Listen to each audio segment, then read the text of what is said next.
ब्रह्म महिमा अलेख शरणं ब्रह्म महिमा अलेख शरणं ब्रह्म महिमा अलेख शरणं। गुरु कृपा यूट्यूब चैनल तरफरु आपण मानकु स्वागत जनाई आरंभ करने को जाउची।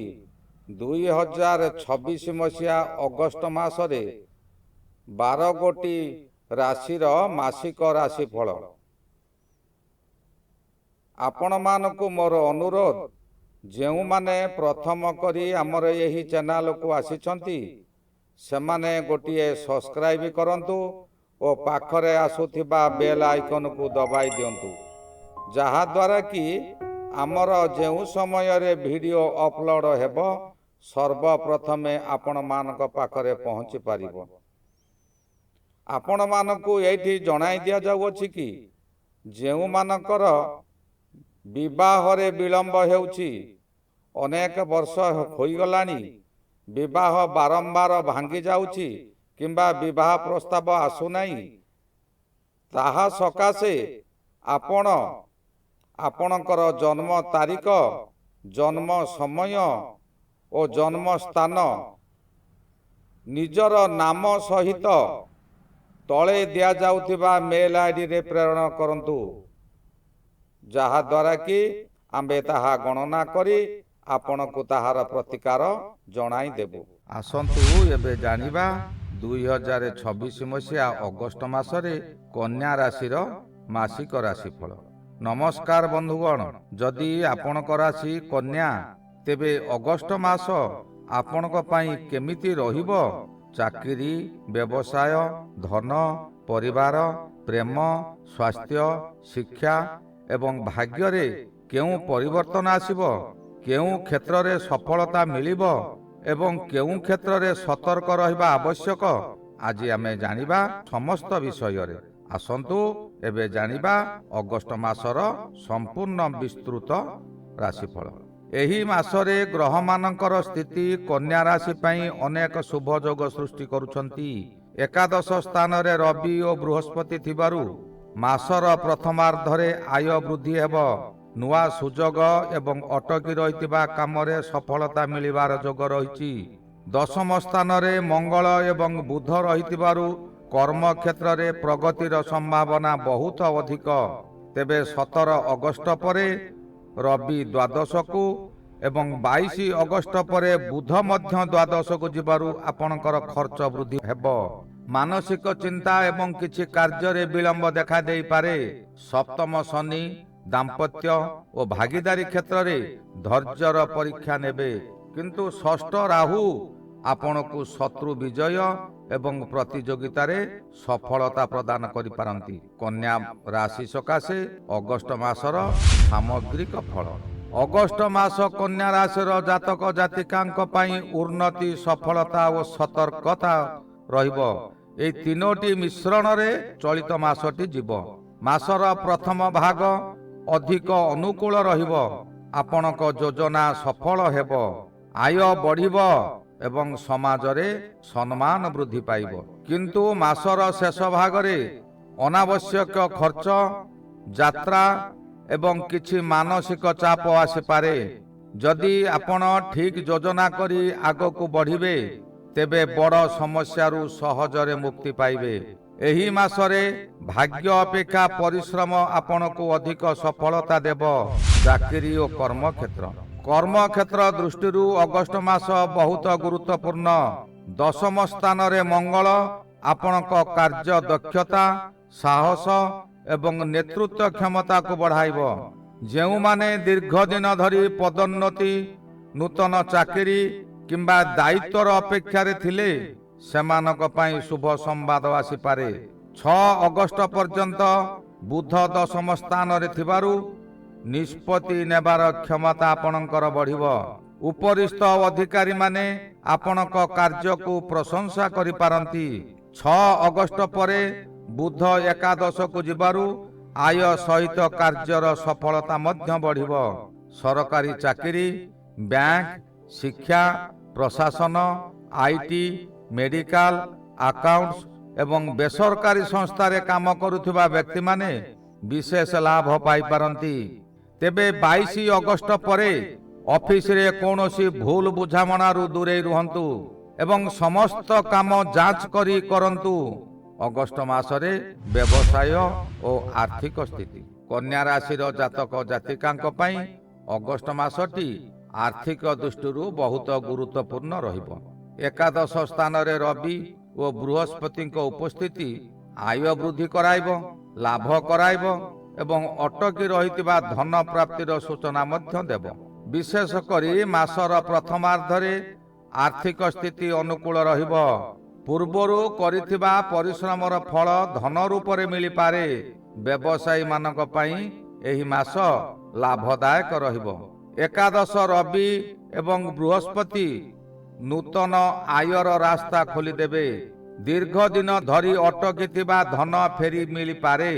ନୂତନ ଗ୍ରାହକ, ନୂଆ ବ୍ୟବସାୟିକ ସମ୍ପର୍କ ଏବଂ ବଡ଼ ବଡ଼ ଅର୍ଡର ମିଳିବାର ସମ୍ଭାବନା ରହିଛି। 6 ଅଗଷ୍ଟ ପରେ ବୁଧ ଏକାଦଶ ସ୍ଥାନକୁ ଆସିବାରୁ ବ୍ୟବସାୟିକ ବୃଦ୍ଧି, ଯୋଗାଯୋଗ ଏବଂ ଚୁକ୍ତି କରିବାର କ୍ଷମତା ବୃଦ୍ଧି ପାଇବ। ଏହି ସମୟରେ ନୂଆ ବ୍ୟବସାୟ ଆରମ୍ଭ କରିବ। ଗ୍ରାହକ ବଢ଼ାଇବା କିମ୍ବା ନୂତନ ଯୋଜନା ଉପରେ କାମ କରିବା ଶୁଭ ରହିବ।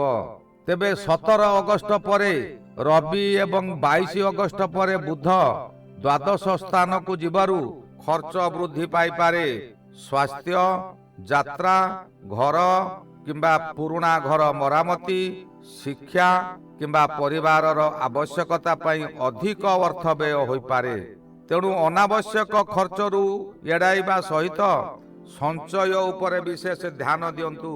ଯଦି ଆପଣ ଜମି, ଘର କିମ୍ବା ଦୀର୍ଘମିଆଦୀ ନିବେଶ କରିବାକୁ ଚାହୁଁଛନ୍ତି, ତେବେ ଅଭିଜ୍ଞ ବ୍ୟକ୍ତିଙ୍କ ପରାମର୍ଶ ନେଇ ନିଷ୍ପତ୍ତି ନିଅନ୍ତୁ। ଭାବାବେଗରେ କୌଣସି ବଡ଼ ଆର୍ଥିକ ନିଷ୍ପତ୍ତି ନେବା ଠିକ୍ ହେବ ନାହିଁ। ଅଗଷ୍ଟ ମାସରେ କନ୍ୟା ରାଶିର ଭାଗ୍ୟ ଓ ସଫଳତା। ଅଗଷ୍ଟ ମାସରେ ଆପଣଙ୍କର ଭାଗ୍ୟ ଓ ପରିଶ୍ରମ ଉଭୟ ମିଶି ସଫଳତାର ରାସ୍ତା ଖୋଲିବ।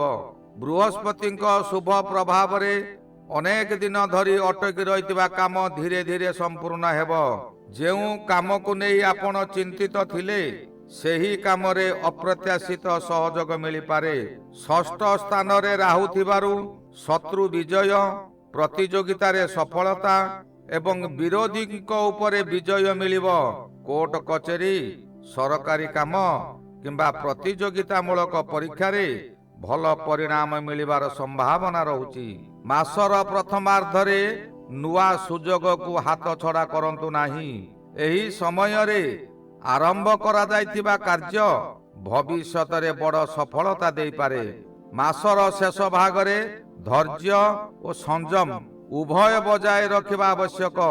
ଭାଗ୍ୟ ସାଥ ଦେବ, କିନ୍ତୁ ଅସାବଧାନତା କଲେ ସୁଯୋଗ ହାତଛଡ଼ା ହୋଇପାରେ। ସାମାଜିକ ଓ ପ୍ରତିଷ୍ଠା, ମାନ ସମ୍ମାନ। ଅଗଷ୍ଟ ମାସରେ ସମାଜରେ ଆପଣଙ୍କର ମାନ ସମ୍ମାନ ବୃଦ୍ଧି ପାଇବ। କର୍ମ କ୍ଷେତ୍ରରେ ଆପଣଙ୍କ ଭଲ କାମ ପାଇଁ ପ୍ରଶଂସା ମିଳିପାରେ। ଉଚ୍ଚ ପଦସ୍ଥ ବ୍ୟକ୍ତି, ପ୍ରଭାବଶାଳୀ ଲୋକ କିମ୍ବା ସାମାଜିକ ସଂଗଠନ ସହ ନୂଆ ପରିଚୟ ହୋଇପାରେ, ଯାହା ଆଗାମୀ ଦିନରେ ଆପଣଙ୍କ ପାଇଁ ଲାଭଦାୟକ ସାବ୍ୟସ୍ତ ହେବ। କୌଣସି ସାମାଜିକ, ଧାର୍ମିକ କିମ୍ବା ସେବାମୂଳକ କାର୍ଯ୍ୟରେ ଯୋଗ ଦେଲେ ଆପଣଙ୍କ ଲୋକପ୍ରିୟତା ଆହୁରି ବଢ଼ିବ। ଆପଣଙ୍କ ସରଳ ବ୍ୟବହାର ଏବଂ ସଠିକ ନିଷ୍ପତ୍ତି ଲୋକଙ୍କର ବିଶ୍ୱାସ ଜିତିବ। ତେବେ ସପ୍ତମ ଶନି ଥିବାରୁ ଭାଗିଦାରୀ କିମ୍ବା ସାମାଜିକ ସମ୍ପର୍କରେ ଅତ୍ୟଧିକ କଠୋର ଭାଷା ବ୍ୟବହାର କରନ୍ତୁ ନାହିଁ। ସମସ୍ତଙ୍କ ସହ ନମ୍ର ଆଚରଣ ରଖିଲେ ସମ୍ମାନ ଓ ପ୍ରତିଷ୍ଠା ଆହୁରି ବୃଦ୍ଧି ହେବ।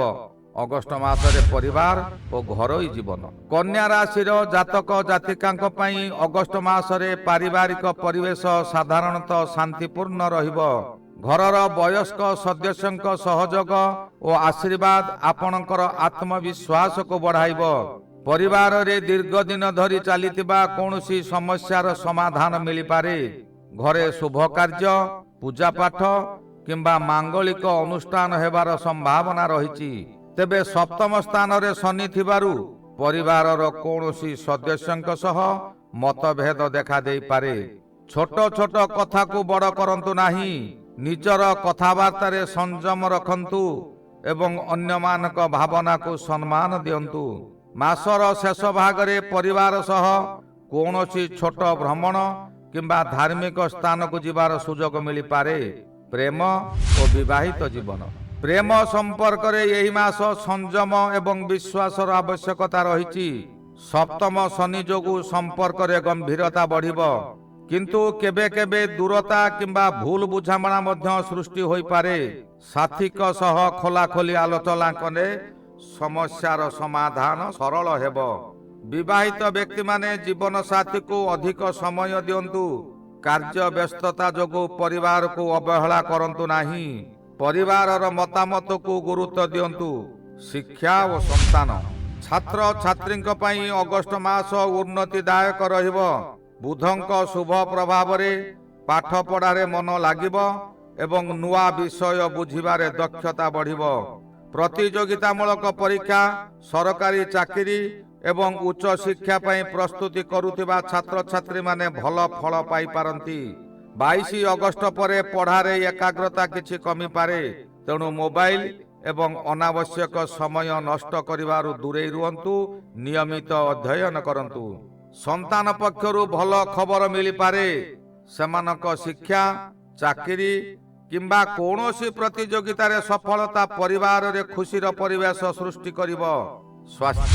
ସ୍ୱାସ୍ଥ୍ୟ ଦୃଷ୍ଟିରୁ ମାସର ପ୍ରଥମ ଭାଗ ସାଧାରଣତଃ ଭଲ ରହିବ, କିନ୍ତୁ 17 ଅଗଷ୍ଟ ପରେ ଖର୍ଚ୍ଚ ସହିତ ସ୍ୱାସ୍ଥ୍ୟ ପ୍ରତି ମଧ୍ୟ ସତର୍କ ରହିବା ଦରକାର।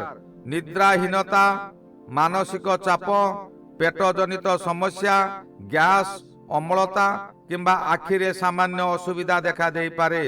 ନିୟମିତ ବ୍ୟାୟାମ, ଯୋଗ, ପ୍ରାଣାୟାମ ଏବଂ ସନ୍ତୁଳିତ ଖାଦ୍ୟ ଗ୍ରହଣ କରନ୍ତୁ। ଅଧିକ ତେଲ ମସଲା ଖାଦ୍ୟକୁ ଏଡ଼ାଇବା ସହିତ ପର୍ଯ୍ୟାପ୍ତ ପରିମାଣରେ ପାଣି ପିଅନ୍ତୁ। ପୁରୁଣା ରୋଗ ଥିଲେ ନିୟମିତ ଡାକ୍ତରଙ୍କ ପରାମର୍ଶ ନିଅନ୍ତୁ। ଯାତ୍ରା। ଏହି ମାସରେ କାର୍ଯ୍ୟ, ବ୍ୟବସାୟ କିମ୍ବା ଧାର୍ମିକ କାରଣରୁ ଯାତ୍ରାର ଯୋଗ ରହୁଛି। ମାସର ପ୍ରଥମାର୍ଦ୍ଧରେ କରାଯାଇଥିବା ଯାତ୍ରା ଲାଭଦାୟକ ସାବ୍ୟସ୍ତ ହେବ। ମାସର ଶେଷ ଭାଗରେ ଯାତ୍ରା, ସ୍ୱାସ୍ଥ୍ୟ ଓ ଧନ ପ୍ରତି ସତର୍କ ରହିବା ଜରୁରୀ। ଯାତ୍ରା ପୂର୍ବରୁ ସମସ୍ତ ଆବଶ୍ୟକ ପ୍ରସ୍ତୁତି କରି ନିଅନ୍ତୁ। 17 ଅଗଷ୍ଟ ପରେ ଅନାବଶ୍ୟକ ଖର୍ଚ୍ଚକୁ ନିୟନ୍ତ୍ରଣ କରନ୍ତୁ। ଦାମ୍ପତ୍ୟ ଜୀବନରେ ଅନାବଶ୍ୟକକୁ ଦୂରେଇ ରଖନ୍ତୁ। ବଡ଼ ଆର୍ଥିକ ନିଷ୍ପତ୍ତି ଭଲ ଭାବେ ଚିନ୍ତା କରି ନିଅନ୍ତୁ। ସ୍ୱାସ୍ଥ୍ୟକୁ ଅବହେଳା କରନ୍ତୁ ନାହିଁ। କାହାକୁ ଅନ୍ଧ ଭଳି ବିଶ୍ୱାସ କରନ୍ତୁ ନାହିଁ। ମାସର ସାରାଂଶ। କନ୍ୟା ରାଶିର ଜାତକ ଜାତିକାଙ୍କ ପାଇଁ ଅଗଷ୍ଟ 2026 ମାସଟି ଉନ୍ନତି, ଆର୍ଥିକ ଲାଭ ଏବଂ କର୍ମକ୍ଷେତ୍ରରେ ସଫଳତାର ମାସ। ମାସର ପ୍ରଥମାର୍ଦ୍ଧରେ ଭାଗ୍ୟ ଆପଣଙ୍କ ସାଥୀ ରହିବ ଏବଂ ଅନେକ ଶୁଭ ସୁଯୋଗ ମିଳିବ।